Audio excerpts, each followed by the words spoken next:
Yep. Right, Chuck. All right. Good evening, everyone. I want to thank you for coming out tonight. I'm the Ward 7 City Councilor. I'm Chuck Viola. Wanted to be right up front, and I have a community meeting right after the school committee meeting that just went on. So to bring you up to speed on what we've proposed to build over at Gillis Field. Yeah. So I'm Mayor Mike Concanon, and I thank you all for coming out tonight. Also with us is Chief Kenton from the Fire Department and Don Danisco, our consultant, helping us with both fire station projects. And we have Pat Sayeda, our project manager as well. Just so I know, how many were at the school committee meeting the other night? So I know the audience here. Okay. So, Chuck, what I'd like to do, if I could, is just kind of set the stage with a little bit of how we got here and why we're here. And then we have other folks in the room. We have the engineer, the building commissioner, the auditor, the deputy fire chief. We have the rest of the consulting team.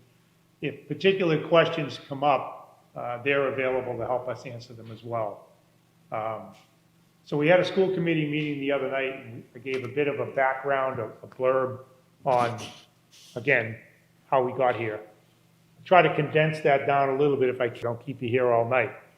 But essentially, several years ago, the city embarked on a plan to replace/refurbish our fire stations in the city.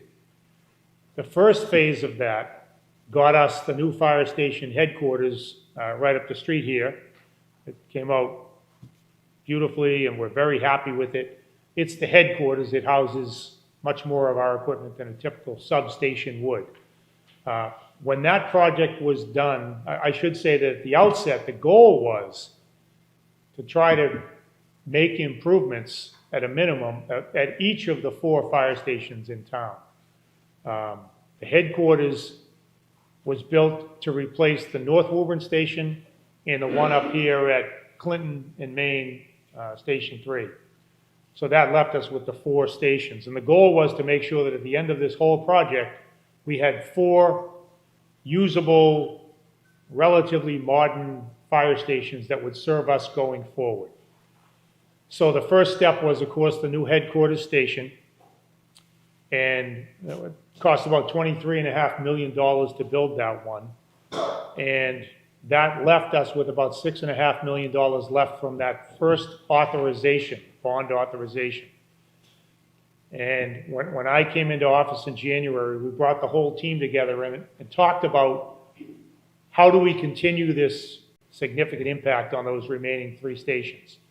And our conclusion really was that it would not. The $6.5 million would not make a dramatic and necessary improvement to our building capability.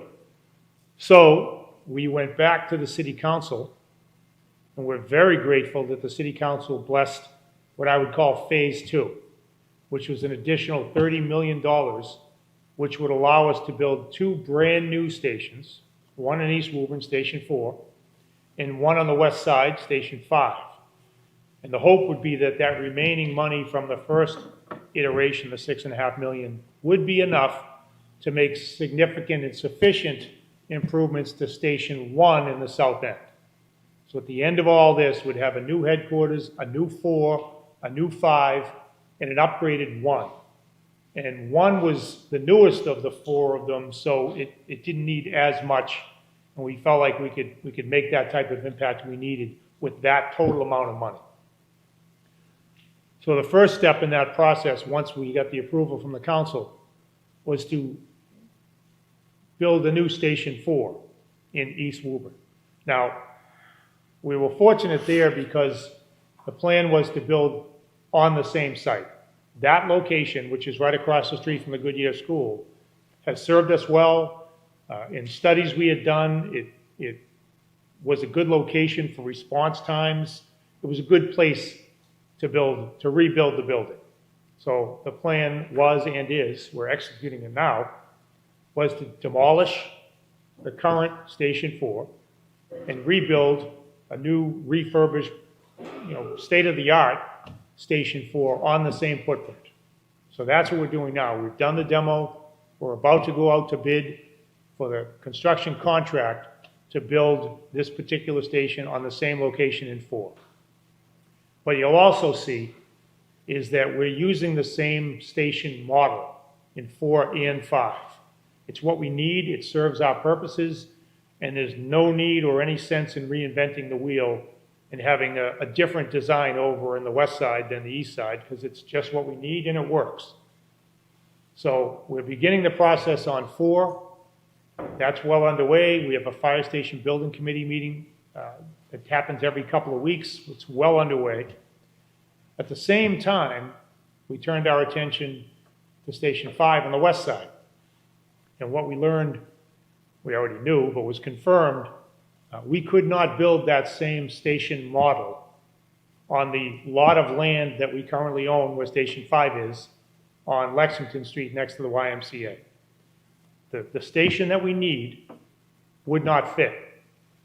Matter of fact, I'm told that if we tried to build the same station that's there now, today, it probably wouldn't even be allowed in terms of zoning and setbacks and other issues.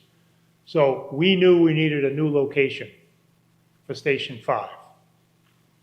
In our discussions, we went back to the original analysis and studies that had been done at the beginning of the fire station rehab program, and all indications were that the best location for a new west side fire station was as close to the 4 corners as we could be.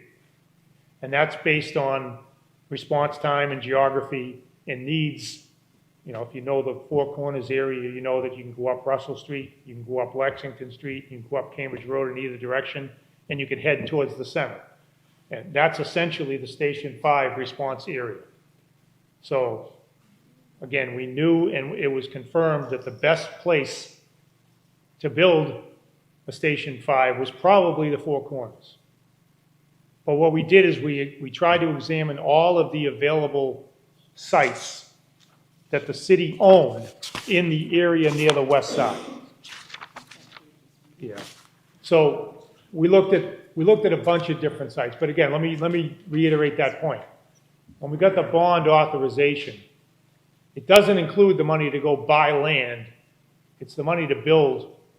It's a construction bond to build fire stations. So those of you from the west side, you're familiar with the area, you can probably imagine the sites that we started to look at. And in no particular order, because they were all being looked at roughly the same time, but you know, we looked at land that the city owned on the west side, like Whispering Hill, where the McElhenney lacrosse field is. And our previous response time studies indicated that that wasn't a good location. It was too far out of the 4 corners.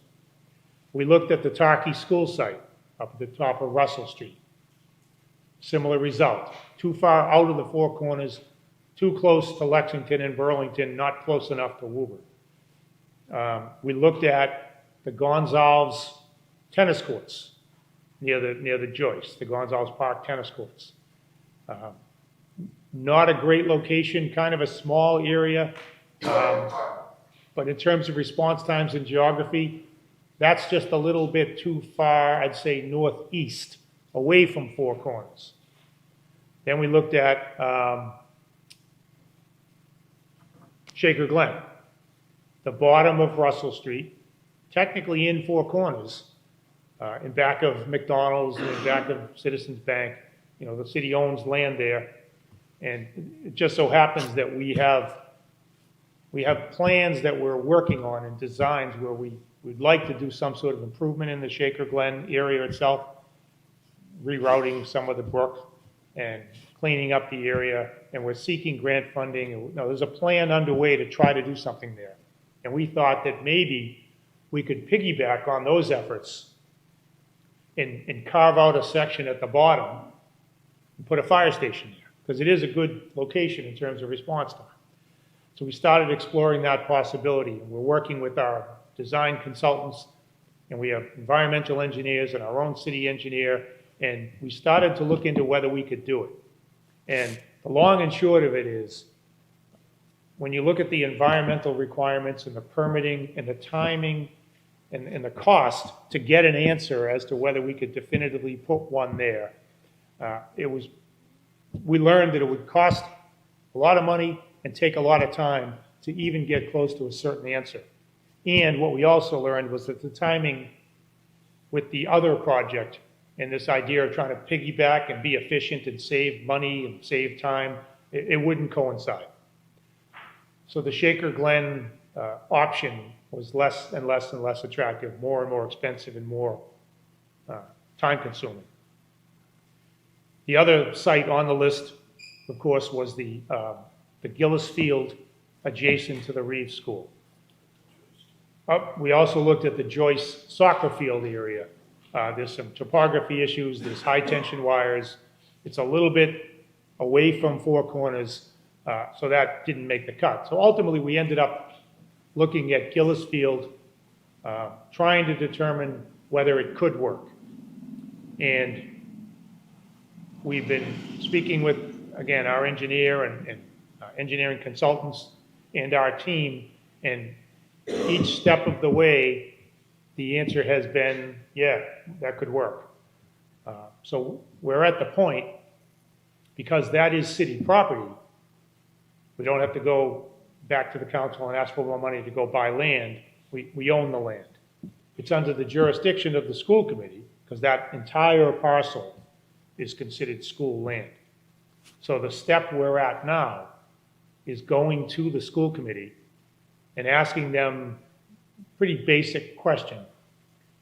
And it's the same question that comes up when we talked about the Lyman Castle, the old Lyman School, and any other school that had been decommissioned, like the Hurls or the Tarkey back in the day. And the simple question is, to the school committee, do you need that space for educational purposes? And the school committee has that question in front of them now. We're not asking them a series of questions about, what would you like to see there, or it's not a philosophical debate. It's really like we did with the castle. Do you need that for educational purposes? They reach a conclusion, they have a vote, and they make a determination. Once they determine they no longer need it for educational purposes, that part of it is settled.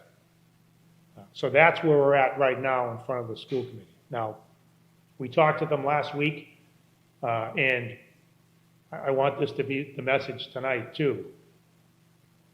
We would like to build the fire station on Gillis Field, but we want it to be a collaborative, welcome relationship. We want the Reeves School and the Reeves School community and the neighbors in the West Side to view it as a positive. We want them to be happy that there's a brand new fire station in the best location for the best response time to be able to help people, because that's the business they're in. So what we wanted to do and what the school committee asked us to do and what Chuck has coordinated here is an opportunity to get feedback from those interested, whether it's Reeves school community, the Reeves neighborhood, the Four Corners in general, or residents across the city. Get some feedback from you on how you feel about there being a fire station on Gillis Field, and potentially what it might take to make it a really good, positive coexistence and a good relationship. I will say this. I told you a minute ago about what the school committee's role is. And then once we get past that, if the school committee does determine that they no longer need that field for educational purposes, the conversation shifts to the city council. Because the city needs the permission of the city council to build a fire station on Gillis Field. We need the city's permission to build anything anywhere, just like any of you would if you wanted to build something in the city. So that conversation shifts to the city council, where a lot of the particulars get debated and discussed and decided. Things like, just like you would with any building development project in town, if the neighbors came out and said, we like the idea, but would really like to see, you know, more shrubs or a fence or a wall or this or that. It's during that city council special permit discussion that those things get in the mix, and the city council ultimately decides whether to issue a special permit to allow it to be built, and if so, what conditions they think are appropriate to add that the city would then have to abide by in order to build. So I just want to make sure people understand where we are in the process and what that city council special permit process really looks like. I am interested, we all are, interested in hearing the feedback and the ideas and the concerns and the suggestions. And my overriding response to all of them, generally speaking, is we want to be good neighbors. We want it to be a good fit. We want you to be happy that we did it, because we put a fire station there. In terms of the particular requests or conditions, certainly appropriate to share them here, and we'll listen to them all and we'll take note of them. But those would be more likely applied not during a school committee vote on whether they need it for educational purposes, but at a city council vote when they decide to issue a special permit. So that's kind of the table setting that I think is helpful before we engage in a Q&A. I'm not sure if Chuck or any of the other members have something they'd like to add to what I've offered, or whether you just want to jump into Q&A. I have nothing more to add. I think you did a great job, Mayor, and I'm ready to answer any questions anybody has. How about you, Donna? Well, we just have the Wanna go through that? presentation, if it's up to you, Chuck. Yeah, if you want to go through the presentation real quick. Just so people can understand the size. So we can make the, To be recorded. oh, can you hear? Can you hear it? Thanks. We can absolutely make the presentation available. I think you have a partial of the school committee presentation, so you missed a couple of slides. But what we're talking about, just for people to be familiar with, is the Gillis Field is to the south of the existing Reeves School. What we're showing here is here's the new Reeves School, and there was actually an old Reeves School that was built prior to it. They actually occupied the site at the same time for a while, and then eventually the old Reeves School was demolished and the new Reeves School is located facing Lexington Street. What you'll see down here is the Gillis Field portion of the site. There are wetlands, there's a culvert crossing. We've already started the Conservation Commission process. We have had an ANRA and a abbreviated notice of resource areas. And the next step would be, if this is to proceed, is to submit a notice of intent with Conservation Commission. They will work with us to make sure that the water runoff, stormwater runoff does not change, because it does impact the wetlands, whether on site here or going under Lexington Street into the culvert across the street. So as the mayor said, the city council may have order of conditions. The Conservation Commission is also going to have an order of conditions that we have to abide by. Just to kind of put things into perspective as far as distance, Station 4 is across the street from the Goodyear site. As you can see here, it's about 200 feet from Station 4 to the entrance of Goodyear. The street's about 60 feet wide. The location of Station 5 would be to the north of the wetlands, remain outside of the wetland buffer, and be located in this area. We would not be disturbing any of the wetlands, any of the shrubs or the trees or anything like that.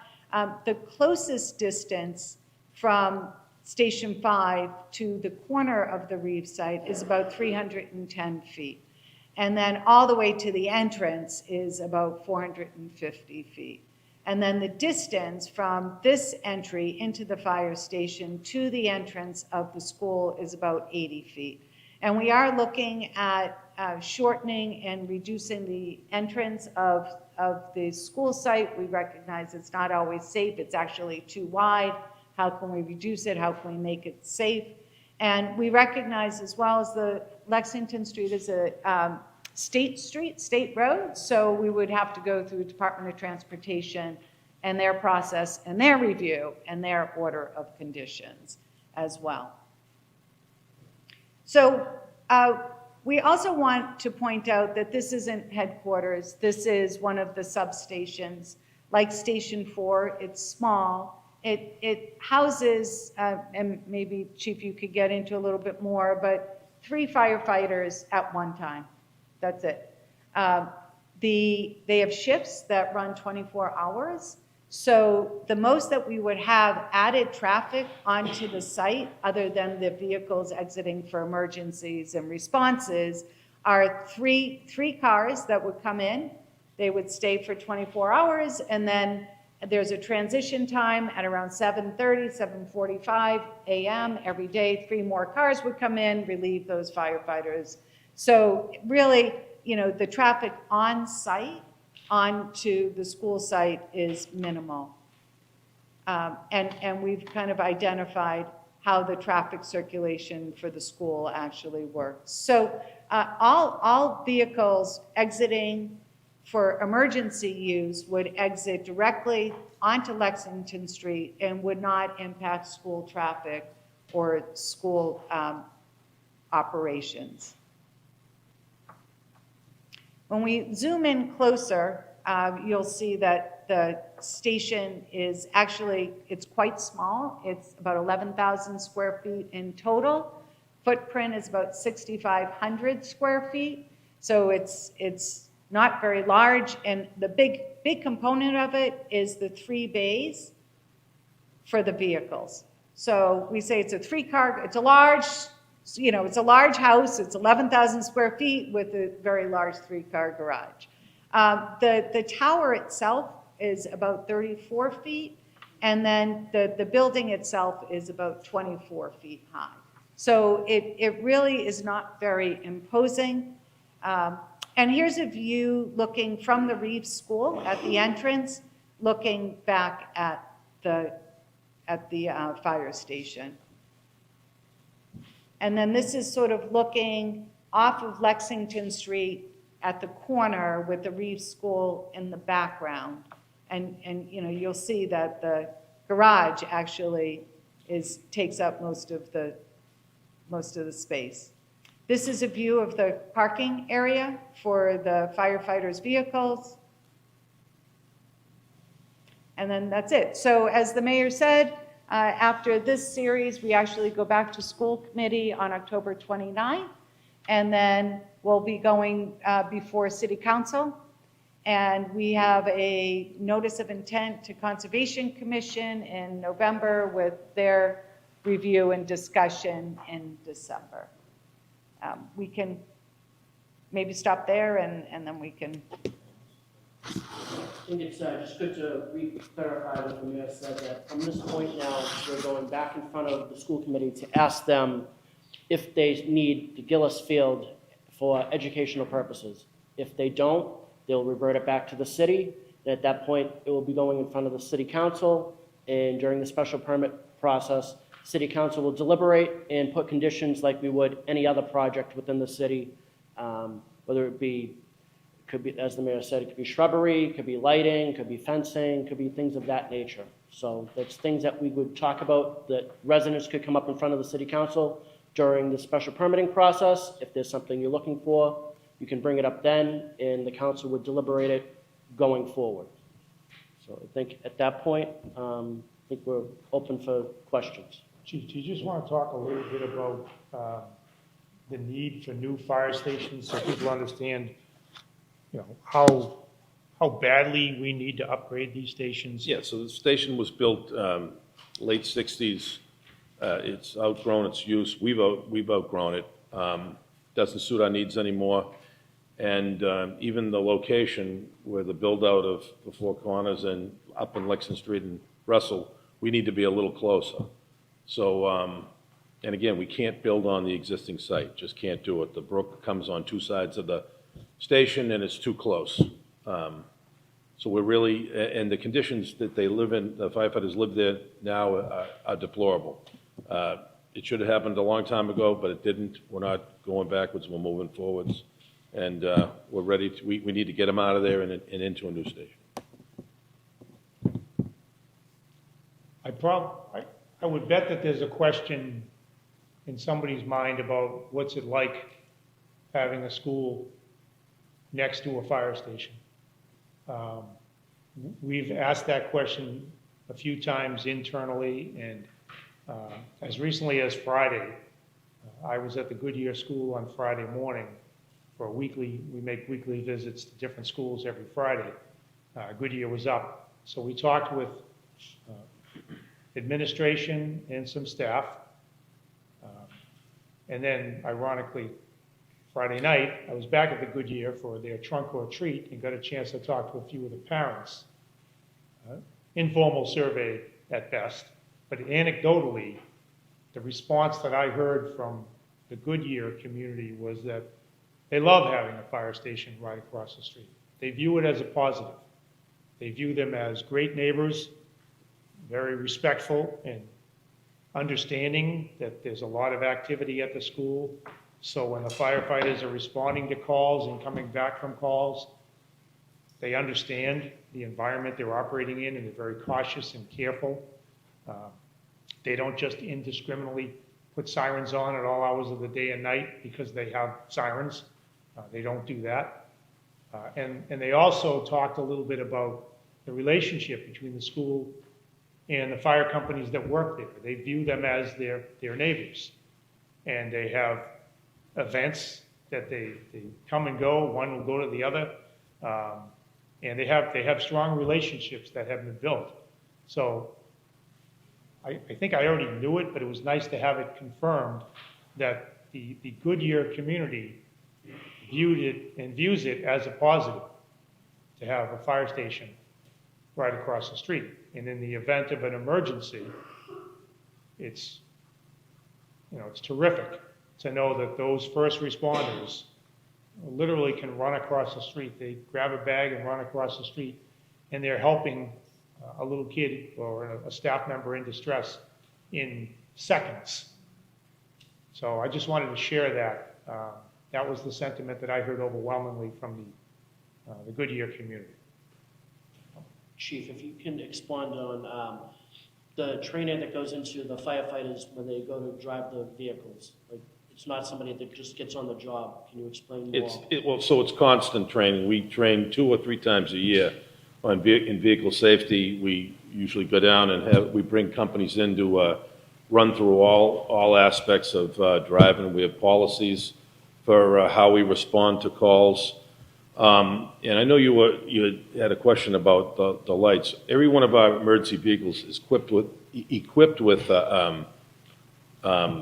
this Opticom system that changes the light to green for us, and then after we go through, it goes back to the next cycle, and that's how we safely get through traffic lights.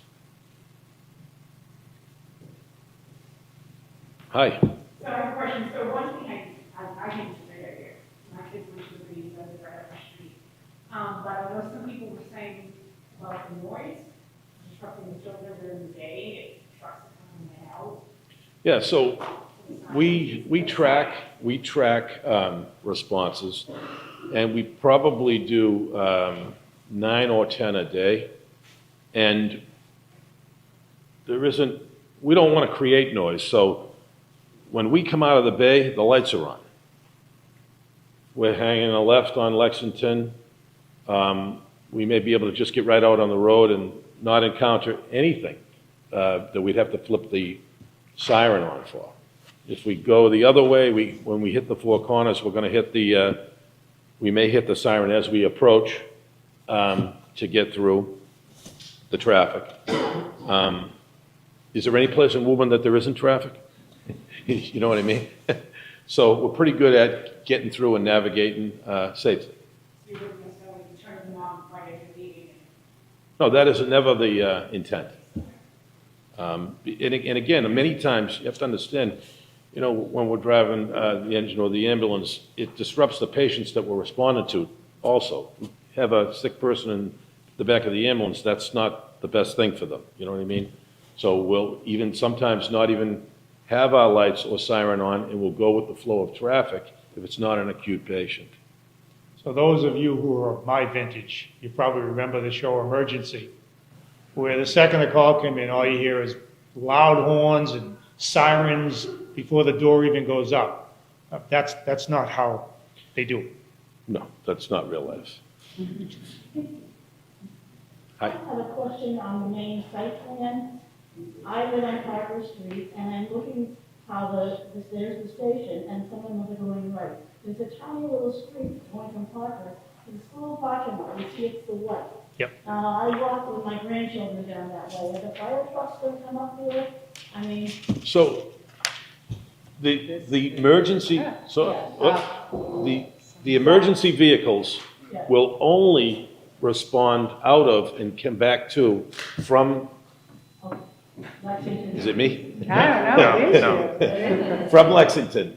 So when, so when the engine Over here on the board. yeah, so the engine will respond, and when the emergency's over and they're returning, they return the same way. The other red dotted lines are for the personal vehicles that the firefighters drive. Okay, so they might go up, because it's a one-way, but, I mean, I go down there, it's tiny, it's narrow. You're talking about this Yes, one right here. Yeah, that could be a firefighter leaving if he happened to live on Parker. happened to live that way. Okay. I just want to make sure that they know, fire trucks coming that way, and it's very kind of small. Oh, God forbid, unless there's a response needed on Parker. Yeah, and then,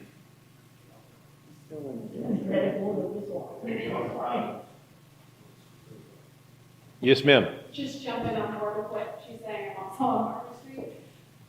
That small cut through is not safe to begin with for children walking to and from school. Is there any plans to fix that up, widen it, so that we're already adding extra cars there, if you use the sidewalk, and a little more space to, people walk their pets through there, people go for walks themselves, and we have children walking back and forth? I think that might be something that I talked about earlier as part of a special permit process. I will say this, in terms of the amount of money we have for this project, it's earmarked for the construction project. And I talked about this at the school committee meeting the other night. Improvements and upgrades associated with the project, I'm looking at the auditor, we can probably justify some of those expenses, but the further away from the project itself we get, the less likely we are to be able to spend this bond money on off-site improvements. So we'll look at all of those issues, and I'm sure the city council will look at those type of issues as well, as to whether they're necessary or not. But to circle back to the point, I think you're almost never going to see anything from this fire station heading out that way. Unless we appoint a firefighter who happens to live on Parker, he'll probably drive home and to work that way. And unless, God forbid, there's a serious fire happening right at the end of the middle of Parker, you're probably not going to see a fire truck going up that way either. No. Fire trucks one would way. be good, yeah, Yeah. yeah. Good, yep. Are there any plans to change any traffic patterns? I definitely agree with the use fire station. I do worry about the impact to cars with most of your calls having to go through the four corners. You're gonna have a very difficult time making the turn from Lexington up Cambridge, and then coming back from Cambridge Street and making that U-turn onto Lexington Street is extremely dangerous. How are fire trucks going to navigate that safely? The U-turn, what do you mean by that? It's a very sharp turn. Yeah, that's coming back from the call. Yes. We just follow But Traffic there pattern. really is no way to safely take a left there. I think most people cut down Parker Street or avoid it at all costs. Is that an area that can fire trucks actually navigate those turns? What I would say to you is, when we return from a call, if there are other options to get back to our station, we're not in a hurry at that point, we're just returning. So if there's a different way that, I'll hear it from them. They'll tell me this is the way we have to go back. But I believe every piece of apparatus we have could make the turn from Cambridge left onto Lexington. I don't doubt that. And I've actually seen car carriers take that left right in front there. So it is possible. The car carriers are longer than our ladder truck, so. And the new ladder truck we just purchased has rear steer, the rear tires turn, just for that reason. Piggyback off what she said, has a traffic study been done for response times? For response times, And just in general. we've had it- especially in the mornings, we've had it- because sorry. It's a good week getting to the reads and out. My concern is the response time, especially in those morning hours and afternoon hours. So there was a response time study done at the beginning of this whole process. And we believe that this location is one of the best in the area. In terms of a traffic study, as Donna mentioned, this is a Mass DOT roadway, so we'll abide by whatever analysis they require and whatever solutions they require. And we'll be working with them hand in hand. Okay. Just a thought, I have seen the plans, I actually think it makes the most sense. And I do like the position of it because I think it does give a lot of buffer access for Park Street for those people that live on that street. Because then you have the wetlands and you have what's going to be an open field, I'm assuming. Just playing devil's advocate, have we given any consideration for the employee parking, the entrance that come through the main entrance and on the right side of the building? And what I'm saying is just eliminate even going into the school grounds at all. I know it's only 3 cars, but I know, again, devil's advocate, people may just want to be completely separate. Yep, we can take a look at that. We do have to be mindful of wetland setbacks, but we Yeah. can certainly. I think that was study the main driver. If you look at the line, essentially the property line of the parking lot and the building, we're trying to stay away from the wetlands as much as we can. And if we put the driveway around, we'd be encroaching a little bit. But we can certainly We can look continue to at look that. at that and see if it could work. Yeah. And another thing I'd like to remind you too, residents do cut through there constantly during the day, so it wouldn't be much more with that short shift change that they would do. Just figure, keep it completely separate. that way. Yeah, it's a good, we'll take a look at that. I'd like to understand if there's 3 firemen on at a time, why do you need the 3 bays? Well, want me to take that one? Please. So we're always thinking of the future, right? We're not going to build something that restricts us. So I think you could possibly see in the next 5 to 10 years, maybe an ambulance being stationed out of there, which would add 2 more people. So then there'd be 5 cars coming and going. And then the other bay is for much-needed storage. I'm telling you, we're so out of room right now. Even now, we will take every inside space we can get.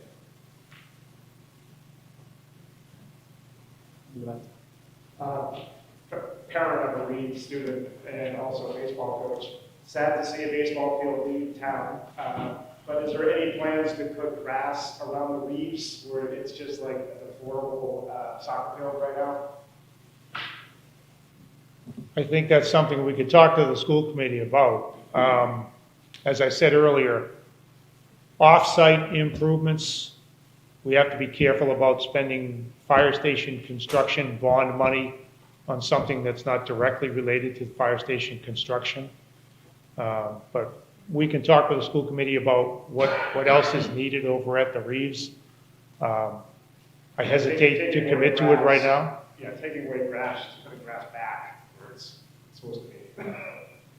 Yeah, and again, one of the things that the school committee is looking at right now, and the data they've been collecting, is how often is that field right now being used? And if we were to determine that it was used more frequently and it had to be replicated someplace else, we could have that conversation. And I think it was brought up the other night at the school committee that it's only used for photo day right now, so. Yeah, we can't use it if it's not, the baseball group sort of neglected. I'll just add on that, the neighborhood uses it because there's not safe sidewalks. So rather than walking around the neighborhood, we do have the ability then to go to the fields right now in order to get that exercise. People walk their dogs. There's a lot of people down there. It's not just school use down there. I abut that land. I look down there every day. There's people down there all the time. I have one other question. Where does firehouse, like, where do you actually service the fire trucks? Will that happen at this firehouse? Would you have trucks coming and going for? So happily, excuse me, sorry, I thought you were finished. Happily, for many years, the mechanic bay function was at our current Station 5 by the Y, but we did build a state-of-the-art repair facility at our new headquarters, and that's where all apparatus goes to be serviced. So I had a question about the building itself. So there's 3 bays, but one of them could be for in the future. What are the actual trucks that are? So to stay versatile, we have a bay that will fit an engine, which we currently have. We have a bay that will fit an ambulance, and we have a bay that could fit a ladder truck because we may have to store a ladder truck there. And when I say store, that means if the one in service now went out of service for any reason, we could put that one in service. But the aerial we have and the aerial we're getting, they're not going to be running out of Station 5. They'll be positioned on Main Street. But we are trying to think ahead and building stations that will accommodate needs in future years, so we're not back here wishing we had built a big enough station back in the day. One other question is, when equipment returns, they're not driving in, they're backing in? No, there's a turnaround. I don't know. Is it me? It is you. I wouldn't even have So that. there is a large turnaround. So you'll nose in, and you'll turn into the turnaround. It's a 90, and then you'll back in On-site. on site. I have a question. So I know you mentioned that they're not gonna use the sirens when they're necessarily coming out. So you also can't block the fire station driveway. So are we gonna have a signal at the fire station driveway? Because now what's gonna happen is when you're trying to come out of Parker, it usually backs up past Walker. So we can't get into Parker Street We between like 4 we and 6. currently have markings in the roadway for our station at 731 Main Street. Right. So, I mean, maybe. So Yeah, this- markings, but no signals. Well, this will be, again, it's a Mass Dot road, state road. So when we talk to them about building a fire station, they may have requirements on what they want. They may have things they won't allow. We'll do what they make us do and what they suggest we do. So whether it's a don't block the box painted on the roadway or it's a light, we'll talk to Mass Dot about that and abide by their guidance. Will a rep from MassDOT be at any one of these meetings to answer any of our questions if we bring that up? When it goes to city council for a special permit, it'll be up to them to determine what input they want. What physical testimony or just written documents, but it'll be their requirements to put a curb cut on their road and how we navigate on their road. So we'll get their input anyway. You could always send me an email and I could put that as part of the permanent record. It would go forward so MassDOT would see it. Piggybacking on that question, and I have a comment. In the experience of this panel, and you guys dealing with MassDOT, any concern around the delay that their input would cause to this project? You mentioned the delay, shape of land. I'm just thinking along those lines. I don't anticipate that. I think they'll be very responsive, especially since it's a public safety facility. And I don't think it's an overly complicated analysis, so I don't anticipate problems with MassDOT. Yeah, I have no experience with that. And then just respecting where we're at in the process, my only comment is having kids at the Reeds. I know it was very popular the last couple of years for the students to use Phillipsfield to do nature walks and sciencey things, right? So I just want to make sure as the school committee is considering, the upcoming vote on the 29th, that, we're looking at how it's being used today fully, right? I heard it's not really used for educational. That's not what I hear from the students. And also, I think the chief mentioned future expansion in the west side, and we've all lived through the redistricting and everything last year. Making sure we're not cutting ourselves short from the school perspective. And, once we give that land back, or once, they give custody back to the city, right? Are we going to be in a situation where we need more space, both building space, but also external space? So I just want to make sure that we're thinking through all of that. And we're mindful of that. And to the point about the educational experience, if you look at the picture and you see where the fire station is going to be, Yeah. it's essentially in left field. The nature walks and the conservation area, I don't think there's any reason why that couldn't be accommodated going forward if the school committee and the school administration and the principal at the Reeves wanted to incorporate that. And we want to be good neighbors. Sure. We're not going to put barbed wire up around the fire station. People are welcome to come visit and I would guess be able to at least walk around in the wetlands area and do the things they do now. And the expansion that I was talking about wasn't adding on to the building. No, I just mean as the population expands, right? We need more apparatus, but what does that mean for the schools and what that means? So, just making sure we have that future forward balance on both sides. And then one of the considerations was, Sam and I live at Forest Park. When that fire station went in, there was an accessible pathway that went to, there's a signage that went into the forest right there, kind of created that path. I can see something like that, because obviously that was using some of that conservation land for that project. It seems like public access to that green space that looks like to be proposed in this one, that could be another way to do it. I know it's just, the city already has a history of kind of doing that. And Yep. incorporating that in, so. Yeah, I could see a pathway along the rear entrance that takes you down from the parking lot out into what would then be center field, I guess, and right field. That would be definitely one of the things that could be brought up during the special permit process with the council. We could make sure that that condition does go in there, that there could be access for the children or the residents to go utilize the rest of the park. We have dedicated parking spaces at 731 Main Street for residents who want to use Forest Park, and they do. And we maintain that part of it, the entrance. So in that remaining open space, was the fence going to be taken down from the baseball field? The actual baseball field The fence, fence, yes, the backstop and all I would say I would probably, imagine it needs to. probably, Yeah. and that. then, And then would that land be maintained eventually, like cut or mowed, or just with it? I think it could be. I mean, we would work with the Conservation Commission and the Parks Department and the School Department to see what the level of maintenance would be appropriate. Maybe it would be improved. Could be improved, could, again, Concom has input in that. Right.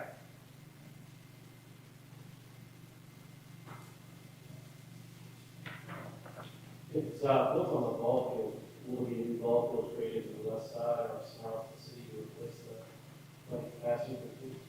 That's not being contemplated right now, but we can talk, amongst city officials and the city councilors and Parks Department, and maybe try to identify another location. But right now, we have not identified a spot, nor have we allocated funds for a new ball field. To piggyback off what the mayor said, there is an underutilized field that's up on Russell Street. It's Ryan Field. It's up at the end right before you hit Lexington, which I've been looking to beautify that. So I have been in touch with our grant writer to see what we can do, get money to beautify that and make that more accessible for people to use and to park there. I was concerned about backlash from baseball, the city, my kids played Little League. I know there was a Little League for the Ryan years ago when I was a kid.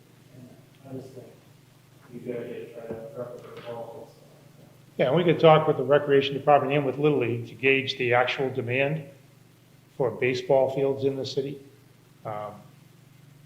I don't think it's what it used to be, but maybe it's coming back, and, you know, we'll gauge that and make sure we're meeting the need somehow.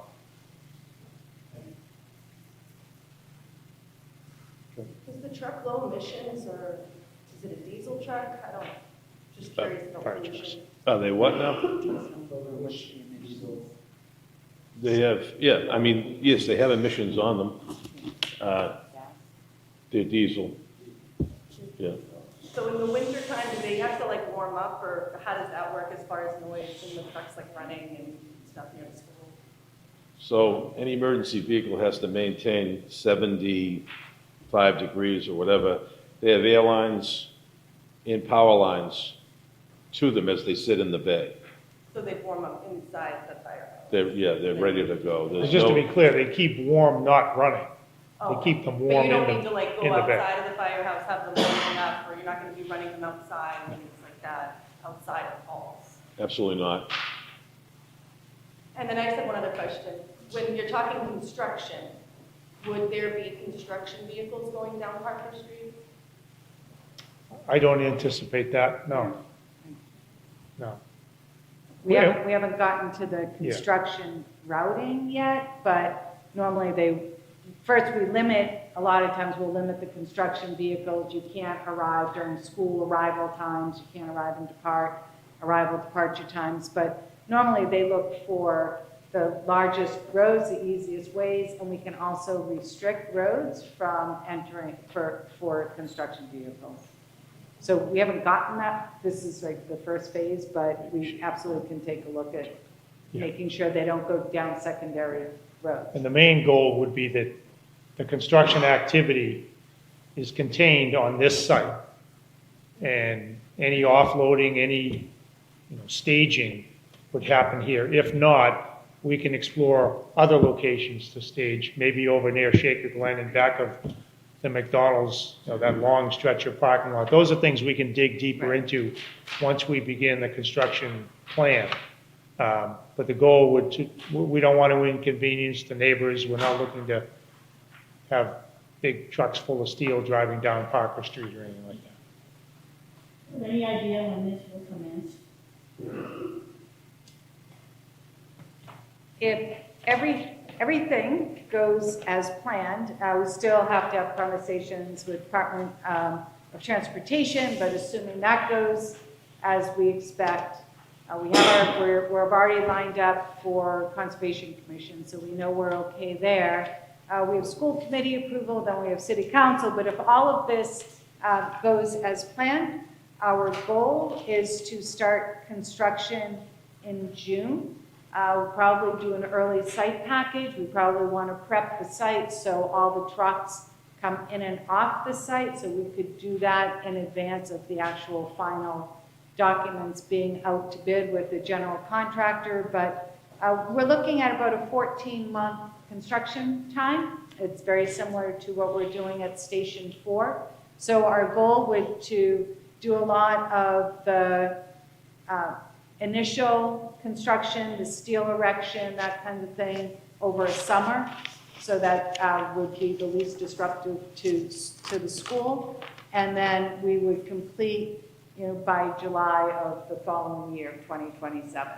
So, again, it's an 11,000 square foot building, but it is steel, so it does take a little bit of time. Have there been any discussions on future plans of the power station right now, or the old station? Not really. We don't believe it's something that any of the other city departments or agencies could move into and use. Just like any one of these other projects, the city will make a determination when and if we vacate that building and move to the new one, what should happen next. And there's a process for that. Assess the quality of the building, see what improvements would be needed, see if there's any other needs within the city, and then we'd work with the city council to determine disposition after that. But we don't have any plans to use it.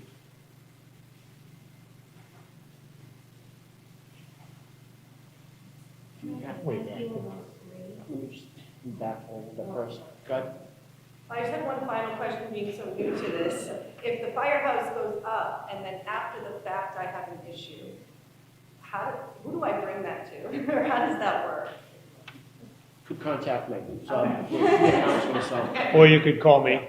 But I will tell you that, and I don't want to put Kathy Bailey on the spot, but she's a neighbor of Station 4 in East Woburn, has been, and is actually helping us with the new fire station building committee. She comes to many of the meetings and she offers input from a resident, and I think she'd back me up on this, that if you ever did have an issue with your neighbors, the firefighters, they're very agreeable and they tend to work things out, as is the chief.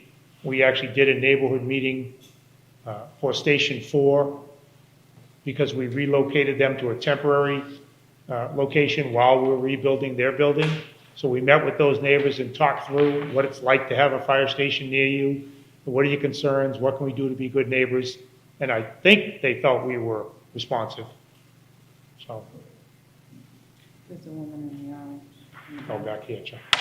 Question, if based on that timeline, and if, for example, there's an extended school program at the Reeds next summer, can you help set expectations for the type of work you expect to happen, I guess, on site? Will there be a lot of drawings, clearing, that sort of thing?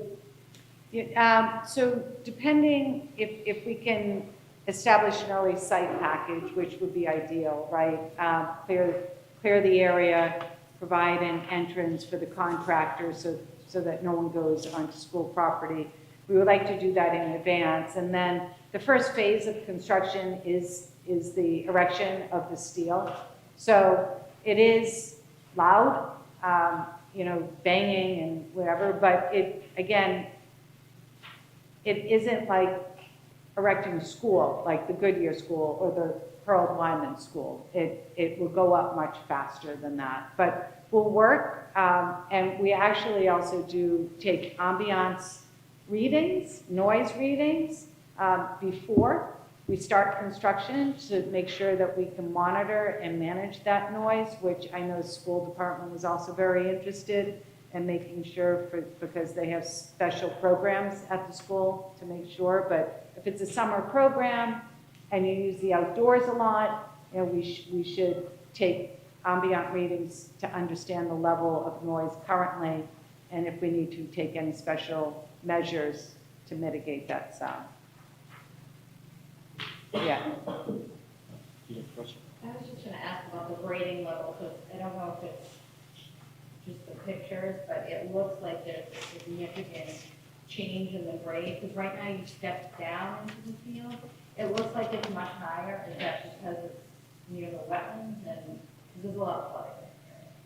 So I think if you picture the area, as you come up the driveway in the Reeves and you're paralleling the ball field, it's fairly level, and then it kind of goes up. And as you get out in the outfield, you've got that big slope.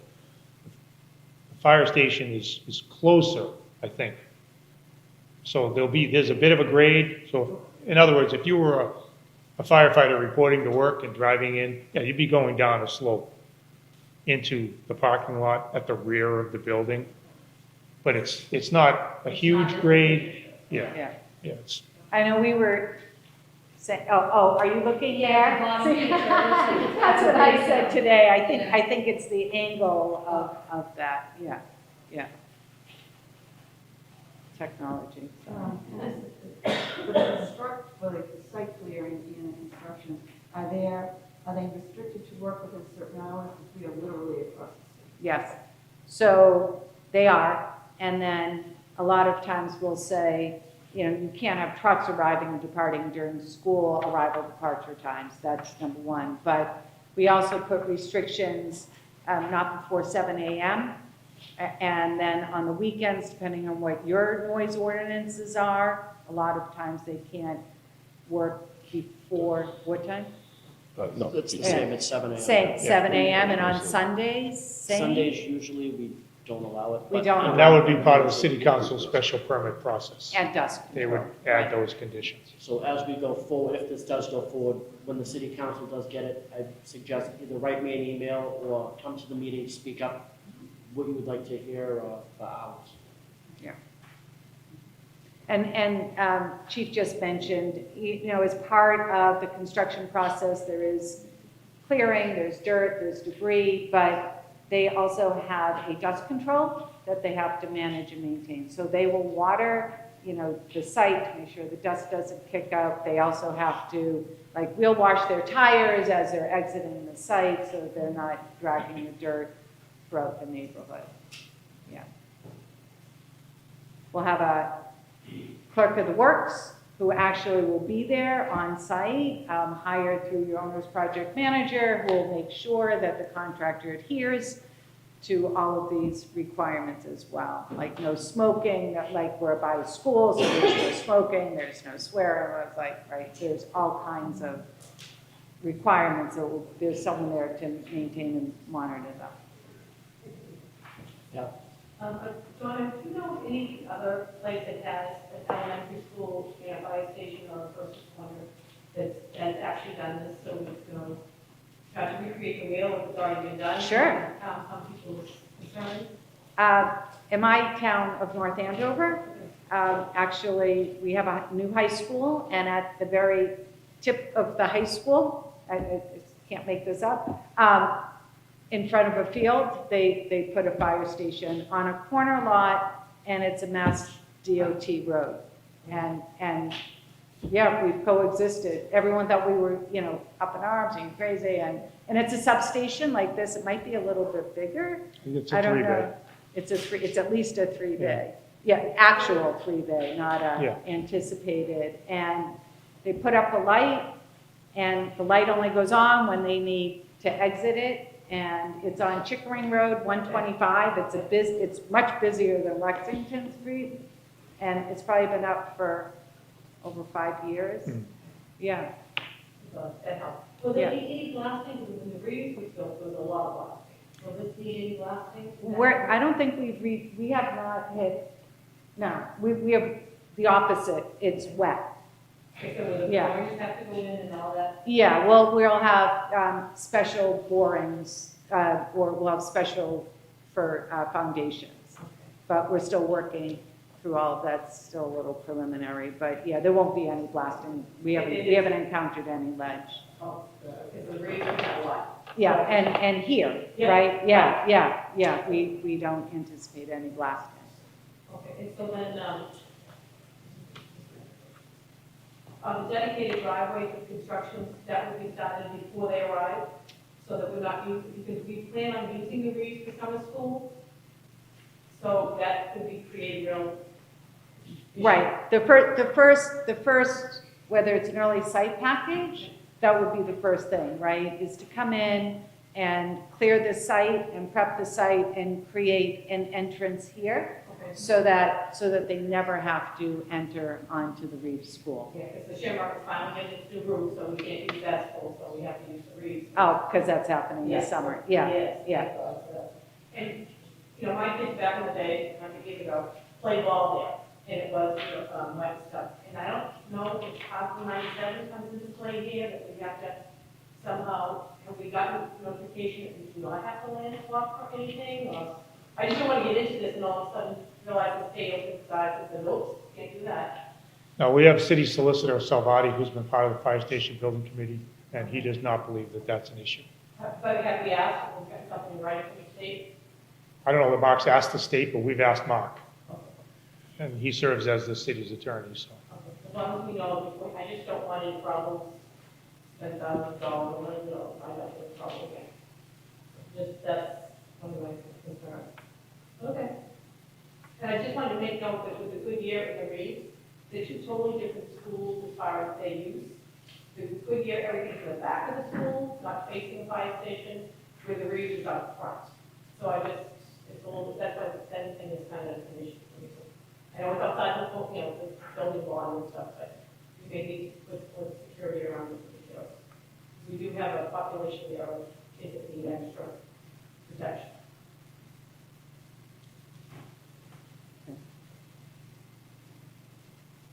Hi there. So as a whole, I support the fire station, as long as you consider the Reeves families and the West End families during the special permit process. And it sounds like you've already taken a lot of that into consideration.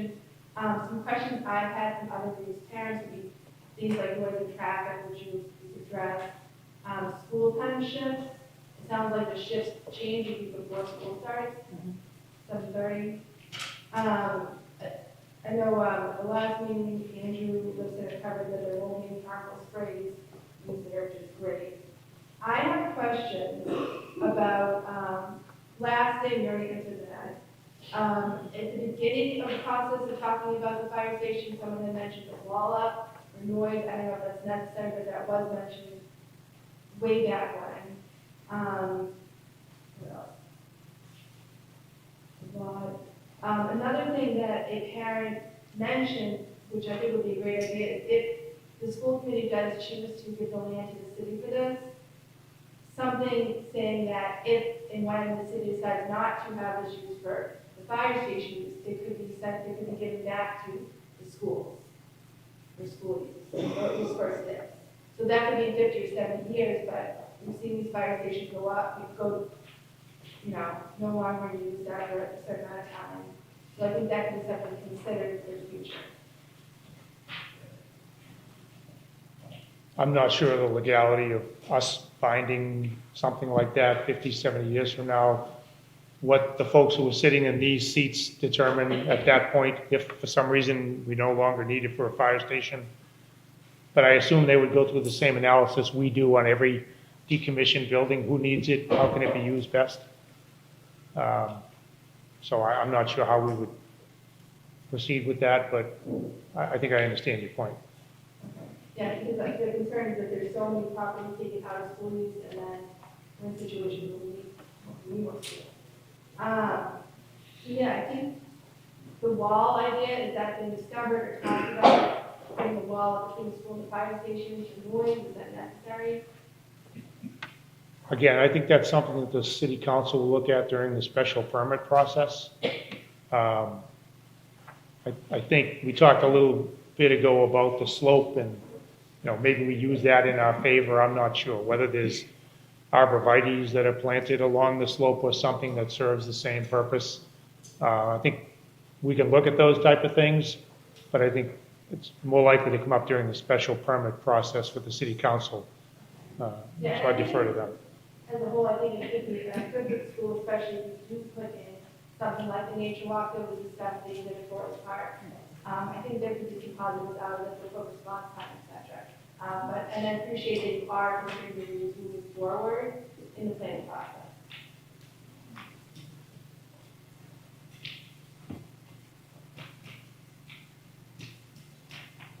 Any other questions? I want to thank everybody for coming out tonight. I really appreciate it. Learned a lot of information, and if anybody has any questions, you can always get a hold of me. If you want, I can give you my card when we meet tonight. So, thank you very much. And again, as we move forward, we'll have the school committee meeting on the 29th. There's also a conservation commission process ongoing.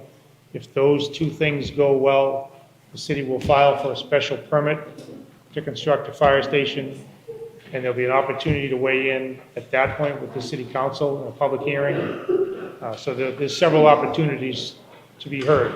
And I just want to end with this, what I said earlier.